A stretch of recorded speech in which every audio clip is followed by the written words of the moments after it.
Okay, pagkatapos po nating mag-erase sa background, ay pumunta na tayo sa PIXELLAB. Sa PIXELLAB, isi-resize lang po natin yung image ng thumbnail size. YouTube thumbnail size. So, 12 by 80 and 720. Ayan. And then, depende po sa inyo kung gusto nyo palitan yung background. Ayan, palitan natin yung background ng aking kulay. Palitan natin ng color orange. And then, okay. And then, lagyan natin siya ng shape. Lagyan natin siya ng shape. Depende sa inyo kung anong gusto nyo design.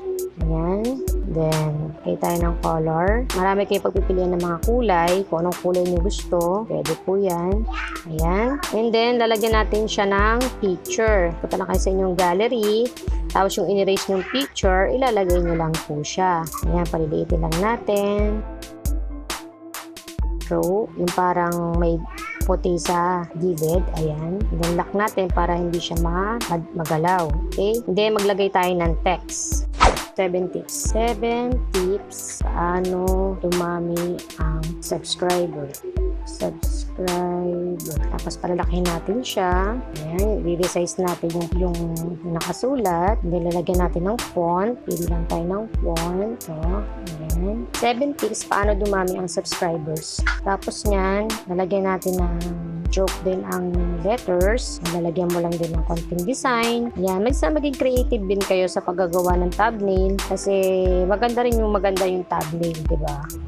7 tips paano dumami ang subscriber with auto-subscribe. Ganun din po. Papalitan ulit natin yung size. And then, lalagyan muna natin ng fonts. Pagkandahin natin yung font. Ayan. And then, lagyan natin ng stroke. Ayan. Pareho lang din. Ayan, ganyan lang siya. Tapos, lalagyan mo lang din siya ng background. Ayan. Pipili ka lang ng background na gusto mong ilagay dyan. Ayan, itong red. Ayan. Kailang na. Ayan. 7 tips paano dumami ang subscribers with auto-subscribe link. Ganun lang yung paggagawa ng thumbnail. Diba? Napakadali lang. Save na natin. Ang pag-save natin, PNG and hide. Ayan. And then, after nyo mag-edit at maglagay ng thumbnail, pumunta na po kayo sa YouTube Studio application.